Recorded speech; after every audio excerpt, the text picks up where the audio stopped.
two sons went for a while to the country of Moab.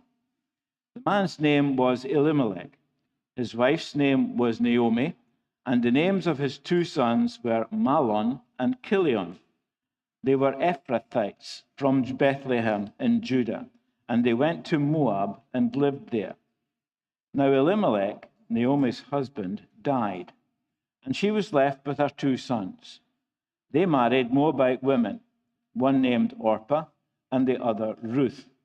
After they had lived there about 10 years, both Mahlon and Chilion also died, and Naomi was left without her two sons and her husband.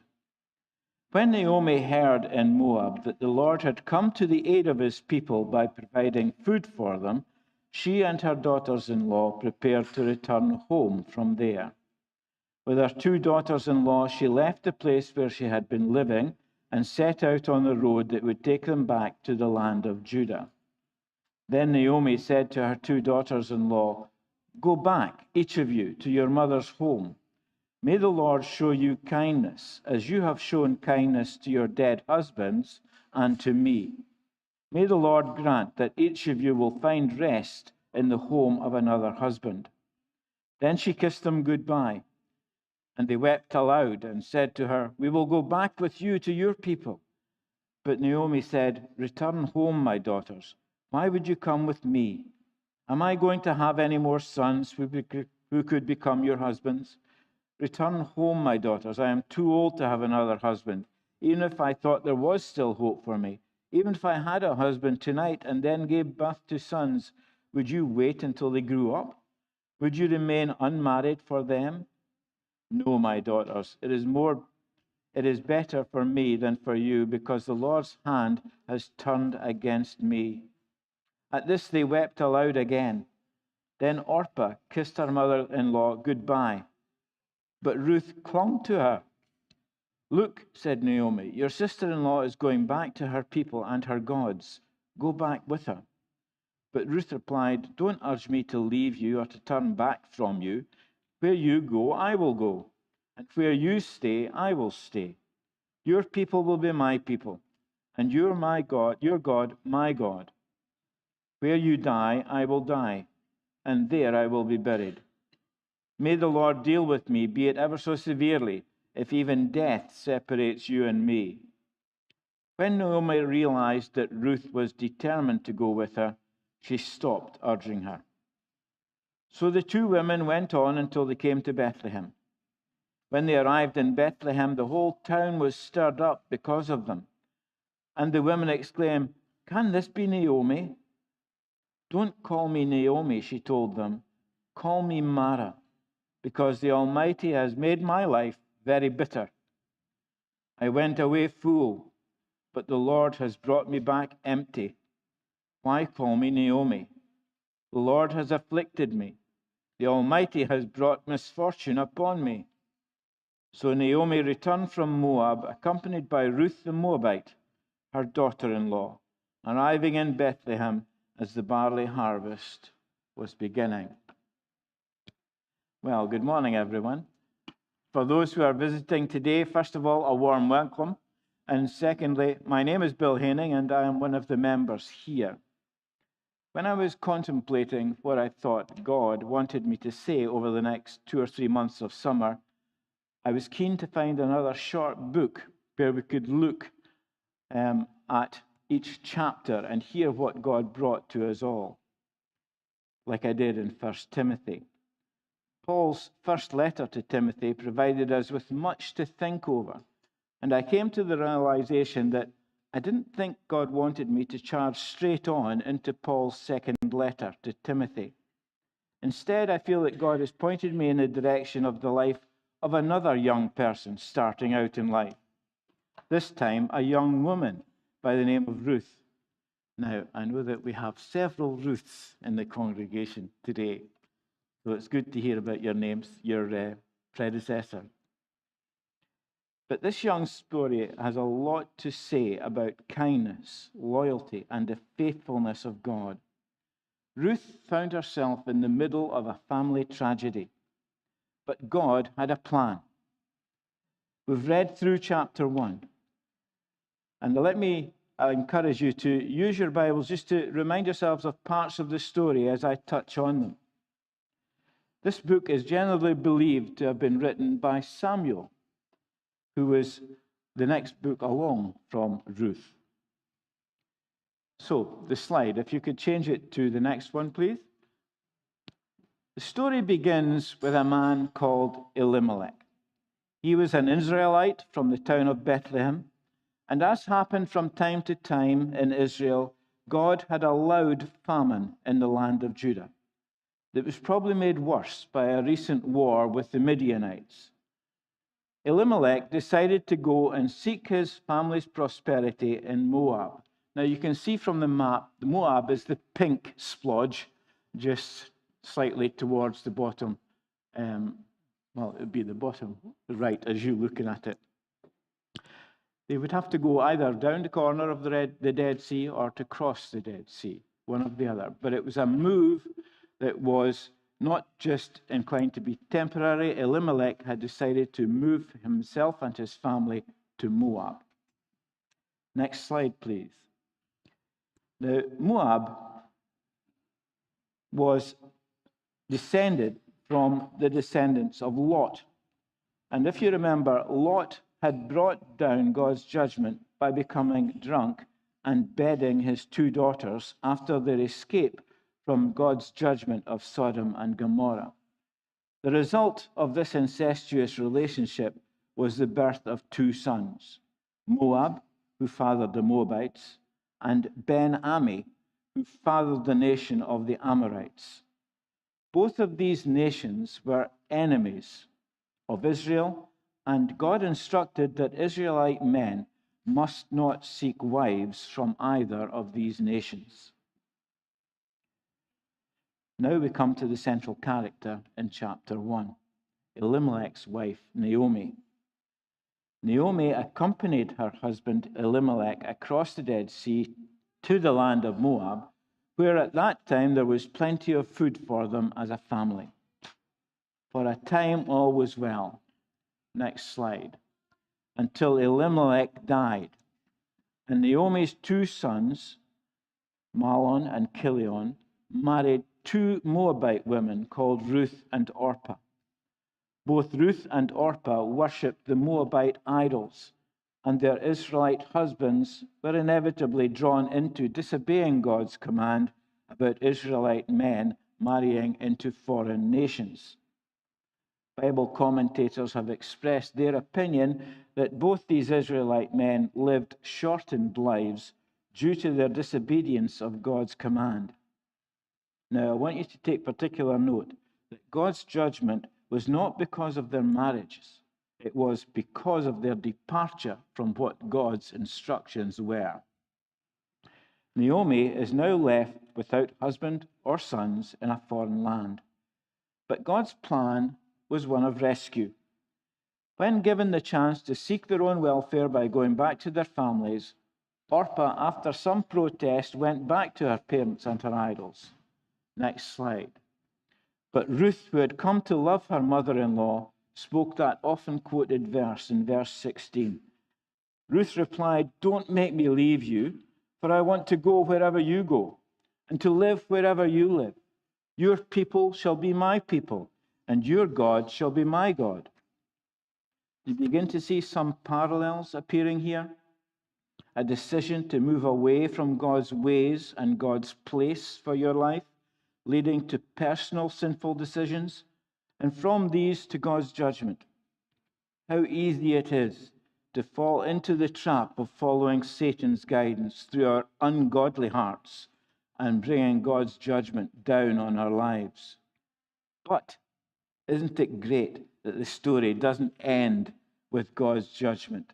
Isn't it great that God has provided us all with a way back to that narrow path that Pilgrim in John Bunyan's Pilgrim's Progress followed to heaven? Next slide. At this crossroads in Naomi's life, she had serious decisions to make. Stay or go home. Naomi, I believe, recognized that Israel was her real home, and she decided to go back to Bethlehem, where, although it might be difficult, she knew where God wanted her to be.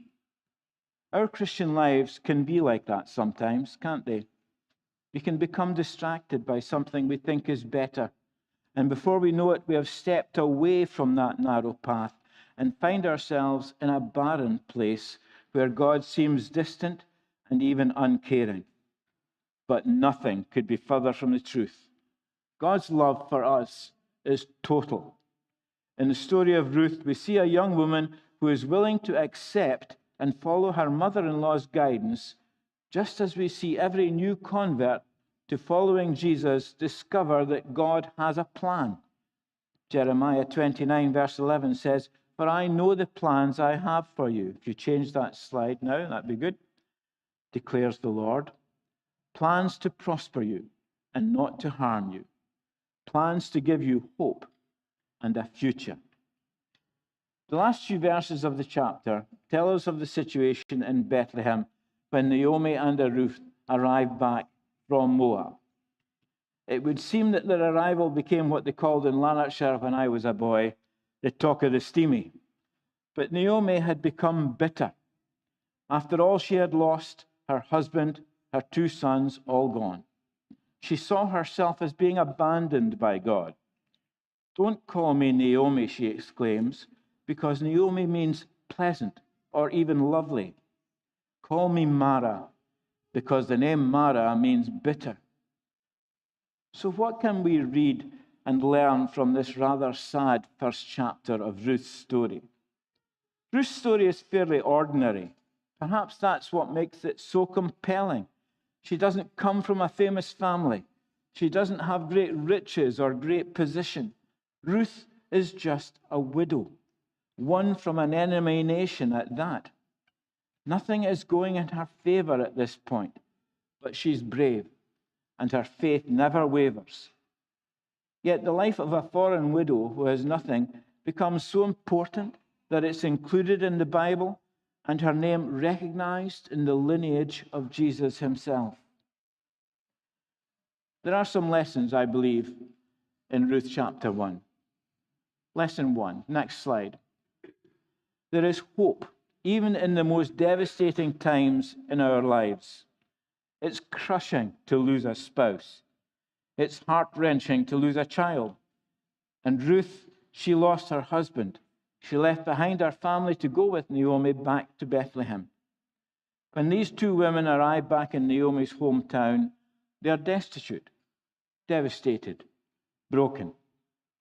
Neither of them knew how they would survive, but both of them had faith that somehow these things would work out. They had hope for their future. Naomi already felt that God had dealt very bitterly with her, yet she continued to hope. Ruth had laid aside her pain, left her home and family, and turned her face to the future with hope as she journeyed to a new place with her mother-in-law. Both of these women showed faith and clung to the belief that better days were ahead. When life brings devastation, it's not easy to have hope. It's hard to have faith. But when things are the most difficult, that's when we need faith and hope the most. In the moments where life feels like it's crushing you, start with a little faith. Hebrews 11, verse 1 reminds us that now faith is the substance of things hoped for, the evidence of things not seen. And looking at the book of Ruth, we can see that even when we can't see beyond our pain to his plan, we can have hope in Jesus that our story isn't over.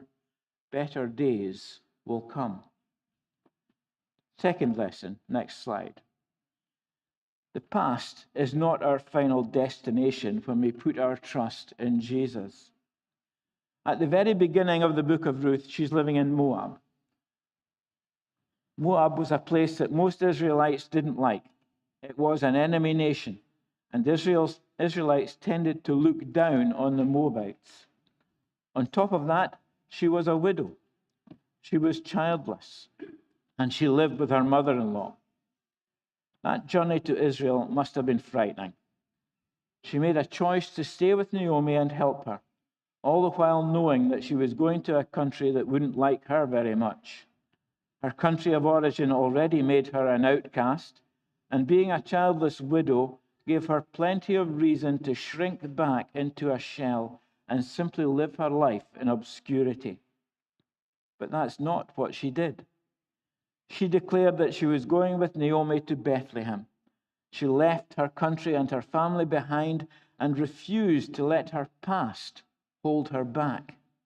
She chose to serve the God of Naomi, and she believed that there was still life for her to live. No matter your past, you still have a purpose. Your past is not your final destination when you make a choice in faith to follow Jesus. While your confidence may be wavering, God's promises never do. Third lesson. Doing the right thing often takes great sacrifice. Doing the right thing isn't always easy. In fact, it often takes great sacrifice. Naomi reminded Ruth that she was free to leave and go back to her family. She was free to go back to her gods and free to search for a new husband to take care of her. But even when her sister-in-law chose to go back, Ruth made a different decision. Ruth chose to go with her mother-in-law, showing not only how dedicated she was to Naomi, but also her dedication to a God that she hadn't known, her dedication to the God of Israel. In that instant, she decided, your people will be my people, your God, my God. It was a sacrifice for Ruth to return with Naomi, leaving her family behind. Her commitment to journey on with Naomi was a beautiful, selfless act and a stunning example of the love of Christ. The same Christ would be of her bloodline years later. The story of Naomi and Ruth are closely woven together, so closely that their stories are nearly inseparable. In fact, we know more about the relationship between these two women than we know about them individually.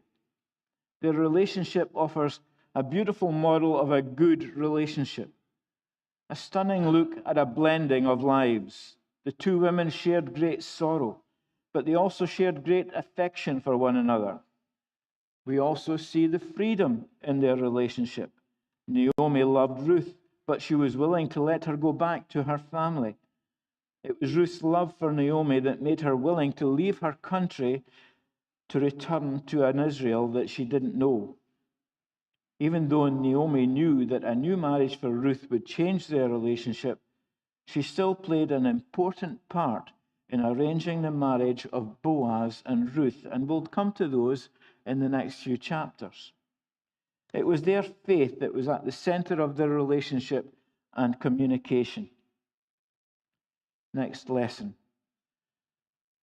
Sharing openly about our relationship with Jesus brings intimacy to all of our relationships. Through Naomi, Ruth learned about the God of Israel and chose to put her trust in him.